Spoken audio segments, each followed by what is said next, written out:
Alright, my lovely crackheads, we're at the third inning, the third round, the darker round. No, Optimus! The last video I covered was Transformers Revenge of the Fallen Old Men, where I took a look at the tie-in games for the movie, like the PS2, PS3, DS, PSP, and mobile versions. It was a journey and a half, and I also took a look at the 07 game as well.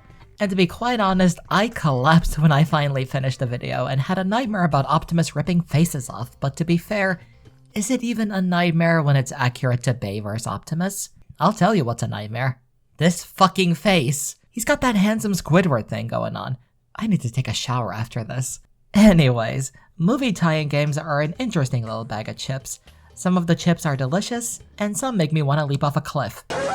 They jump in quality so much, and yeah, there are some rare cases where a movie tie-in game is surprisingly good and not so terrible, but most of them tend to be either okay or so bad that it gives me panic anxiety. Now, from the world of Bayhem, we've covered the 2007 game ROTF, and now we're gonna jump onto the dark side of the moon. Sorry, I mean Dark of the Moon. Why not just call it Dark Side of the Moon? It's right there, you silly bastards. Now this is the only one out of the Bayverse games that I've never played, but from what I've seen and heard, this is considered the better one out of all of them. And you know what? I agree. Now why, you may be asking? Well then, grab your snacks, come along for the ride, and let's roll out into Dark of the Moon. Just make sure you have your astronaut suits on. You'll die. Now, if you aren't familiar with the concept of movie tie-in games, in a nutshell, it basically means that the game meets the release deadline of the movie in question. And most of the time, it results in many cut corners, such as rushed development, and in some cases, worse graphics than the game before it, or just bad graphics as a whole. And a lot of cut content. Dark of the Moon released on the 29th of June, and the game itself was released on the 14th of June in North America, 24th in Europe, and 29th in Australia. So hey, at least Australians were able to get this game on the day of the movie. I could see that definitely being a big deal, especially with how much hype there was surrounding this movie. Now, unlike the two previous games, except ROTF on the PS2, this game features a single campaign mode, and also features a multiplayer mode that's similar to War for Cybertron. And the game itself as a whole is pretty much similar to War and Fall of Cybertron. Which makes sense because the developers this time were none other than High Moon Studios. I miss you so much! We start off with narration from Optimus once again, as it has now been 3 years since the Decepticons have been seen, and while some of their human allies believe they have dipped Earth completely, Optimus doesn't believe it for a second and believes that they are still hidden on Earth, and of course during this soundwave is eavesdropping. What a little scamp. Bumblebee is sent to South America to find a Soviet facility that the cons are still using to monitor Nest and Autobot communications.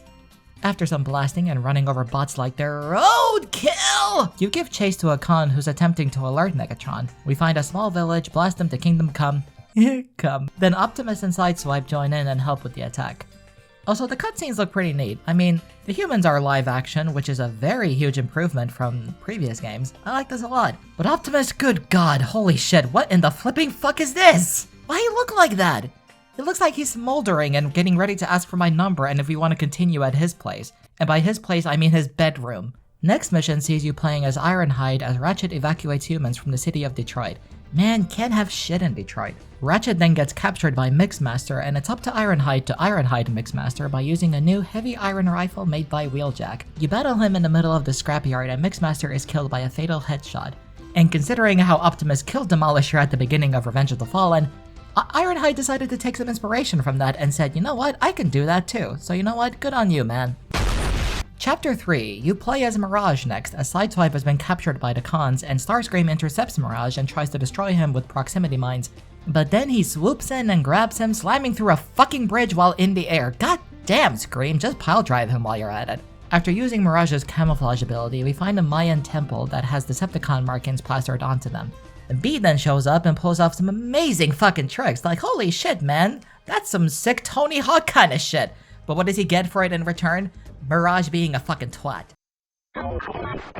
Don't sound so surprised. That's what you get for showing off. The two of them then battle an Enforcer. We free Sideswipe and we find out that the temple is built on top of a Cybertronian spaceport. Interesting. We fight Starscream as he attempts to launch a ship, but it's too late and the ship zooms off and Scream himself fucks off. Also, he's voiced by Steve Bloom here, and it's always a treat to hear him play this conniving little shit. And I just get Prime vibes all the time. Good shit. It never fails that I must do everything if I want it done right! We finally meet up with good old Miggs, and he finds out that Soundwave satellite transmissions have been compromised by Nest, so he detaches and is now falling down to Earth. Also, Megatron is voiced by Fred Tatasciore in this, and this is his debut voicing the leader of the cons. The Autobots tapped your satellite transmission, Soundwave. They know too much. We must work quickly. Make your way to these coordinates. I have discovered an island that once served as a secure Sector 7 data archive. We get to play as Soundwave this time, as we are given the task of destroying this Sector 7 facility that could jeopardize their mission, as well as their ally in cryostasis. Soundwave then takes on the form of an SUV. Interesting choice.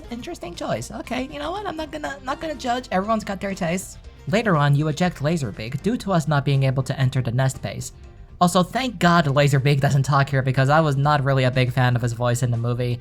In my opinion, he shouldn't really talk at all, that's just me. You get to play as the Terror Bird and traverse in the base and get the door to open so Soundwave can continue forward. Then at the final phase, we take out the coolant systems, which then makes the volcano go kaboom! Where's the kaboom? There was supposed to be an earth-shattering kaboom! Starscream is up next, and your task is to take out these mech-tech weapons, but he gets ambushed and tumbles over.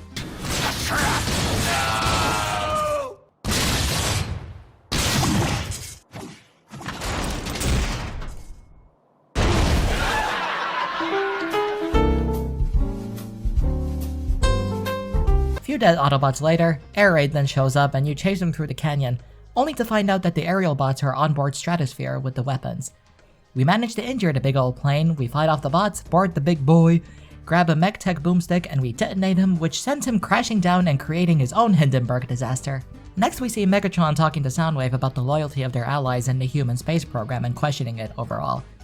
Oh yeah, that's right, there was that whole thing about humans working with the cons in the movie. I forgot. Starscream then shows up, showing Miggs how victorious he was with showing off the mech-tech object he required, explaining that they could create countermeasures and use the tech against the Autobots. But in good old Megatron fashion, he gets furious and smacks the fuck out of Starscream, calling him an imbecile. Starscream! You imbecile! Megatron then believes that the tech has a planted tracking system which leads the Autobots straight to them. The Autobots are sure to have implemented a tracking system in their mech tech.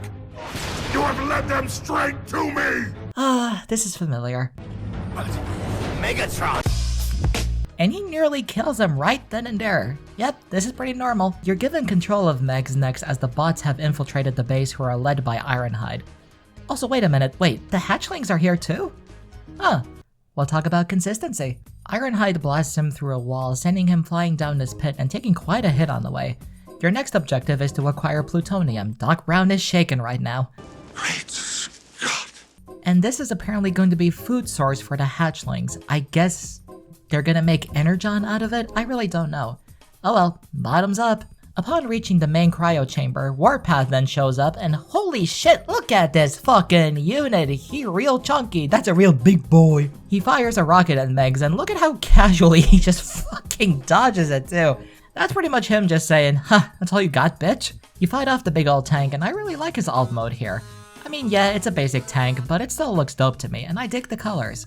But of course he goes down easily for good.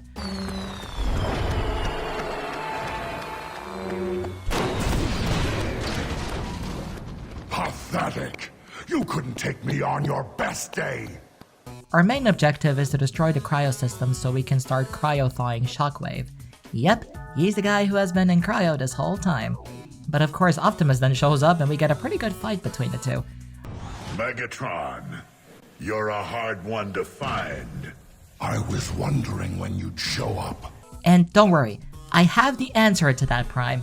Megs was just using NordVPN. No, this video isn't sponsored. During this fight, you need to destroy the field generators as well, and upon finishing the fight, Megs doesn't take the opportunity to finish off Prime, and instead just kicks him into a pit, as there are larger plans afoot. Oh, afoot! Yeah, I get it, cause he kicked him with his fucking grippers! Ah, God kill me. Megatron then manages to solid snake past Ratchet and Ironhide. Wow, what a sneaky boy. Chapter 7 then starts with Prime waking up at the bottom of the cryo chamber and finding out that Shockwave is in the middle of his thawing process. Driller then shows up, except a little bit more smaller here compared to the movie version. It tries to prevent Prime from stopping the thawing process, but of course Shockwave has now been reactivated, and the two of you duke it out, and during this fight, you also battle these little spiders, and I guess these are the hatchlings. Interesting, but alright, sure. You also have to take on Driller during this as well, and at the end, Shockwave retreats along with Driller and Megatron remains at large like always. The cons then meet up at Namibia, and with Shockwave being activated, Megatron gives him the task of retrieving an object of great importance. And it is revealed that this operation is titled Operation Pillar. So this game basically takes place before the events of the movie, because in the movie itself, Shockwave was never in cryo and already out and about on his Driller, and Sentinel is nowhere to be seen as well. I actually dig the story. It's simple, yeah, it's basic, it's not very groundbreaking, it's not like something that makes me go like, holy fucking shit, this story is good. It's basic, it's simple, I like it. Like, that's all I have to say about it. And that's pretty much it. Now, there's not a whole lot I can say about the gameplay because it plays exactly like the Cybertron games, but the driving here is very fucking janky, especially when you turn, and the environments being so tight-spaced as well, that it's kind of impossible to do any sort of proper driving like in the Cybertron games. Yeah, you aren't able to really drive properly in some areas in those games too, but at least the areas were open enough to the point where you could do so if you wanted to. You have the usual over-the-shoulder view and being able to transform whenever you want, but the weapons that you use are mech tech designed, which is a blend between human and Cybertronian technology. You have your boss fights that happen from time to time, and they're pretty neat. There's a bunch of characters you get to play as from both sides, and I like how each chapter switches it up. Overall, I think the gameplay here is really good. It's a fresh change of pace from the two previous games. Alright, and now let's jump into the voice acting. The voice acting all around is top notch. Peter of course as Prime, Jess Harnell as Ironhide just like in the films, and Fred Tatasciore voicing a bunch of characters too. Megatron, Bumblebee, Ratchet, and Sideswipe. Soundwave being played by Isaac Singleton Jr., who would go on to voice him in War, Fall of Cybertron, and Rise of the Darkspark, so that's pretty neat. All systems online. Dark Energon, manufacturing, and optimal efficiency. Entrance to the planet core is heavily shielded behind the Omega Gate. Steve Bloom as Starscream, who also provides additional voices. I love Steve Bloom's portrayal of Starscream, I love it a lot. It's also my partner's favorite version of Starscream, so hey, hell yeah. Dark Energon. Everyone believes you are deceased. Who am I to disappoint them, Master? If you are listening, I have found Lord Megatron, and he is unwell. We must transport him to sickbay immediately. We also have some very familiar faces too, like Travis Willingham, who is well known for his voice work on Knuckles the Echidna. He voices Stratosphere here. Lex Lang for being well known as Dr. Neo Cortex from the Crash Bandicoot series, and Nolan North who plays Cliffjumper in Fall of Cybertron, and Deadpool in Deadpool the Game. Everyone else though did a wonderful job voicing their respective characters, kudos to you guys. Last but not least, there's of course the multiplayer option I talked about in the form of 3 game types, Deathmatch, Team Deathmatch, and Conquest. It gives you 5 different maps to play these modes on, those being Detroit, Village, Dry Dock, Volcano Road, and Scrapyard. One of the key features in this game is this ability called Stealth Force, which is basically a state in which the Transformer isn't fully transformed into the vehicle mode, gets a few weapons like assault rifles or plasma cannons, while also granting the player heavily increased mobility. This will allow you to rotate the vehicle if you want to and gives you the ability to fight in this mode. Of course then later on in the Cybertron games we would see this mode being reused again, but just not in the Stealth Force kind of way and how especially the vehicles here look. The only difference with the Cybertron games is that when you're not boosting, your wheels are just kind of like floating off of the ground. That's basically the only difference. Overall, Transformers Dark of the Moon is a good solid game in my opinion. It released for consoles on both the PS3 and Xbox 360. But, like always, there are other versions to this game as well. And we're gonna take a look at them, but not go too in depth. First, let's take a quick look at the Wii version. Let's see here. Wait, Dark of the Moon Stealth Force? Huh. Well, I mean, it was the one major feature in the console version, so let's go ahead and check it out.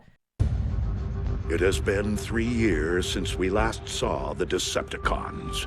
True to their name, Megatron and his army have evaded our best efforts to find them. I'm sorry? Some of our human allies believe they have left Earth, defeated.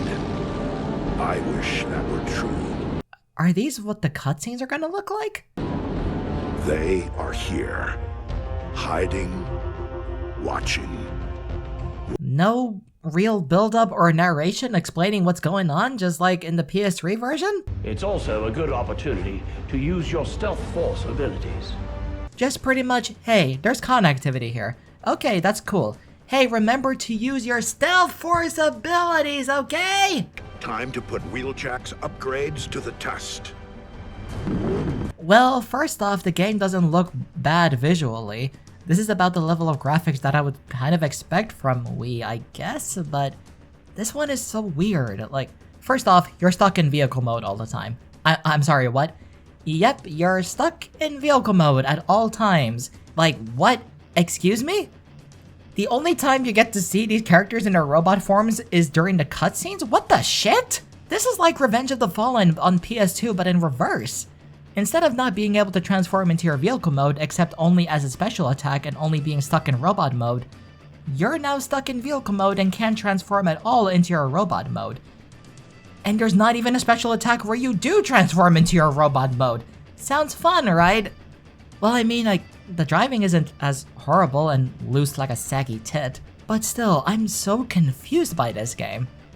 This one definitely deviates from the main story by a fucking mile, and the cutscenes being still images with some movement here and there, kind of like an animatic. I mean, it's not awful, it doesn't look bad, I don't hate the art style, I think it looks fine, but I don't know, man, this is not hitting it for me, I don't know, what the fuck is this? I've never been so baffled by any fucking movie tie-in game for a Transformers title, like, wait, hold up, wait, what? Wait, Lockdown is in this game? What in the blue hell? He's just there, that's it! No explanation, he's just there now, accept it. He looks so silly. What a silly little man. Oh, but don't worry, Lockdown, you'll get your moment to shine in Age of Extinction. Also, these missions are not a whole lot to write home about, they're just boring and dull missions, I'm sorry. Destroy enemies and get into the base, reach point A, survive for a specific amount of time, destroy enemies and get into the base, protect these things, protect these parts, defeat all enemies, and it doesn't help that you're stuck in vehicle mode. It's just you shooting, driving, shooting enemies, using stealth force, driving, and that's about it. The gameplay is so fucking dull. Like, this is depressing, holy shit. Oh, okay then. And the game ends with you taking on Megatron in a final conclusion as Ironhide. Wait, what? The fuck? Ironhide? Wait, what? Hold on, wait, what? Where the hell is Prime?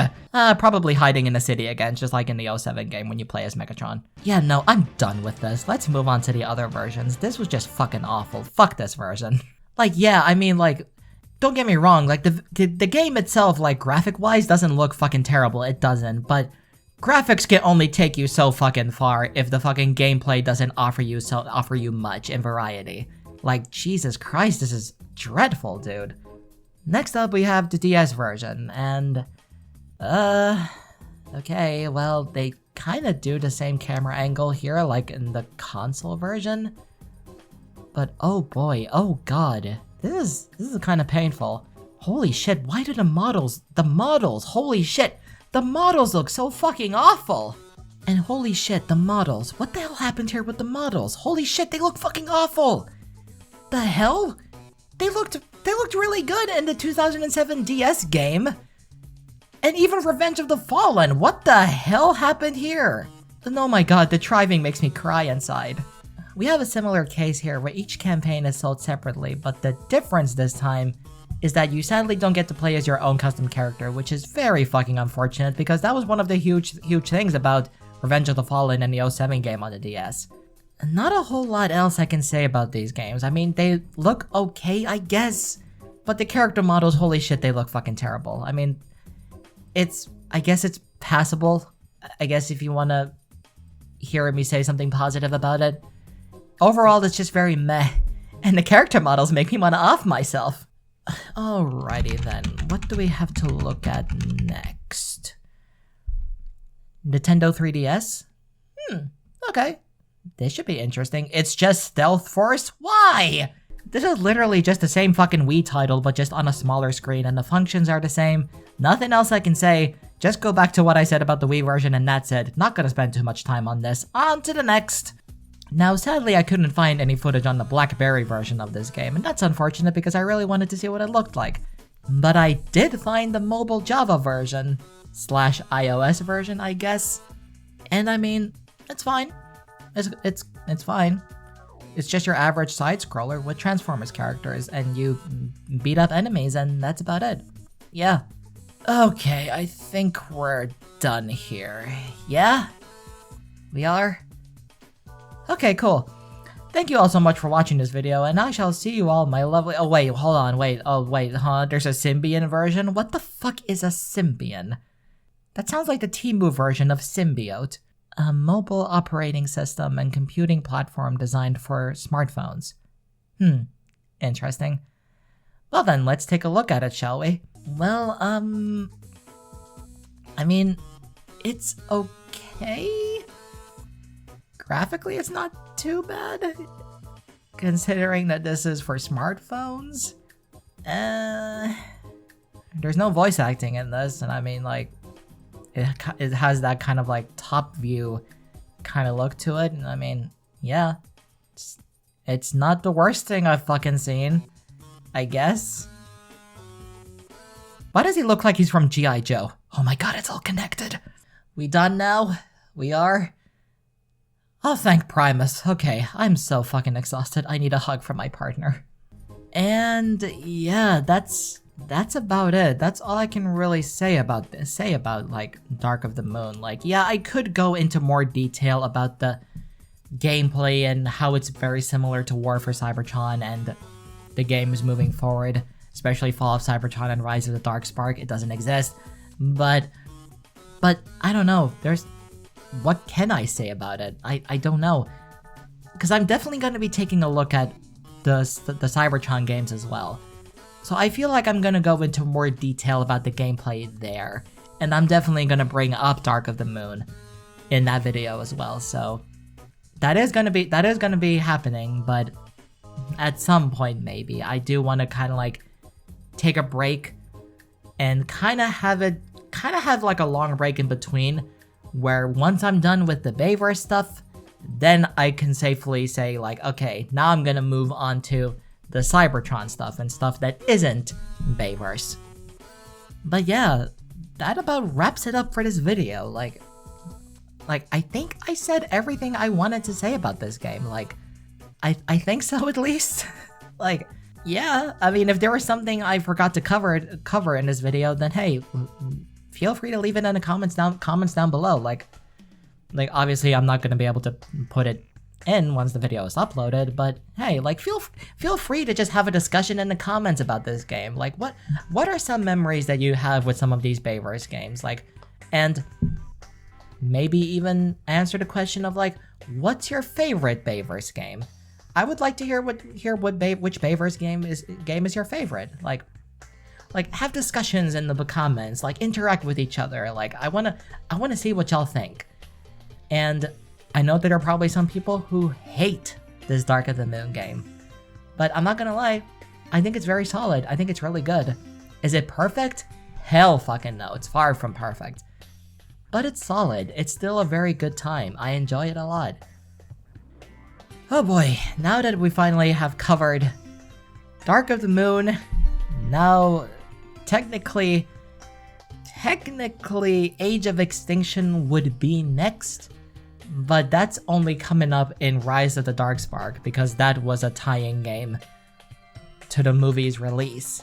And I feel like I'm gonna actually take a look at those games once I get to the Cybertron stuff. So, as far as I'm concerned, I think I've covered all of the Bayverse games. I think so. Yeah. So yeah, it was fun. It was fun talking about these games, even though that there were some sour points about them that I didn't really fucking like at all. Revenge of the Fallen being the weakest for me, but again, it's still not terrible. It's just okay.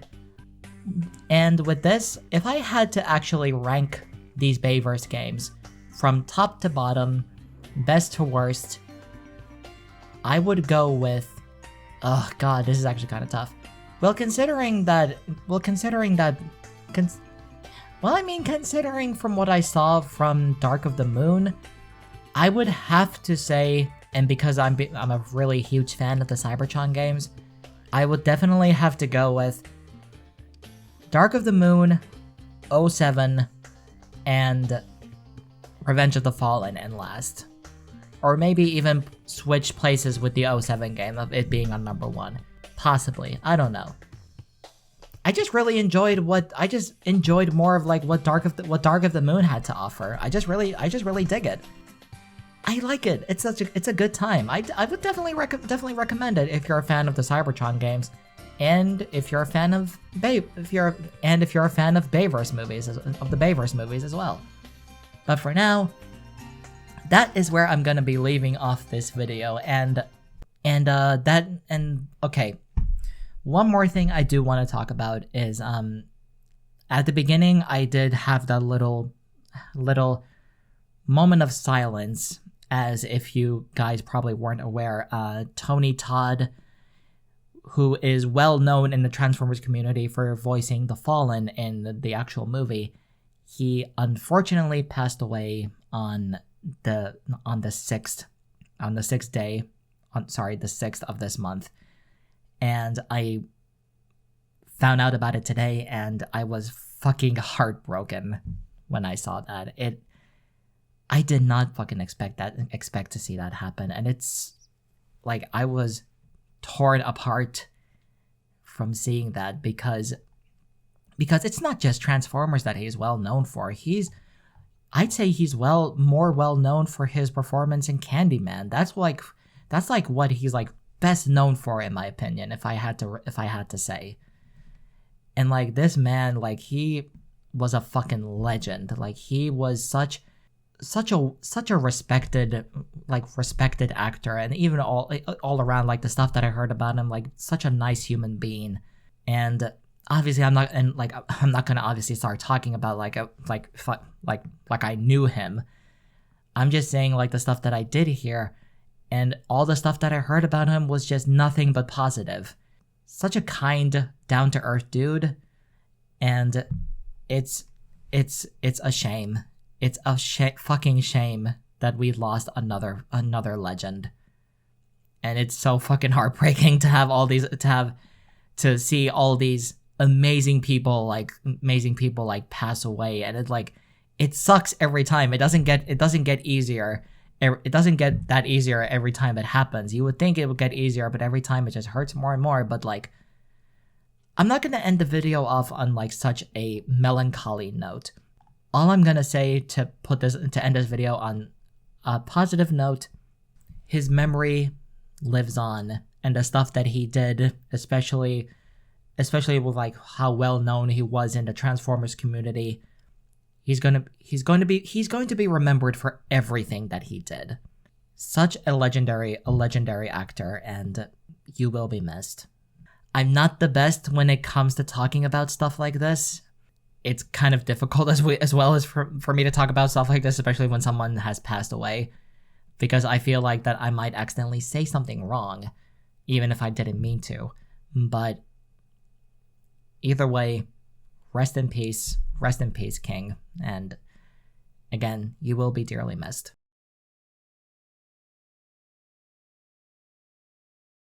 So yeah, I think that's a pretty nice note to end on. Thank you all so much for watching, and as always, like, if you haven't seen my other review videos, go check them out. I've done other reviews, not just like these Bayverse things. I talked about Transformers 1. I also did a movie review about Megan. Go check that out as well. And with that, I shall see you all sorry, I butchered the hell out of my outro. And with that, I shall see you all, my lovely crackheads, in the next video. Love y'all. Peace!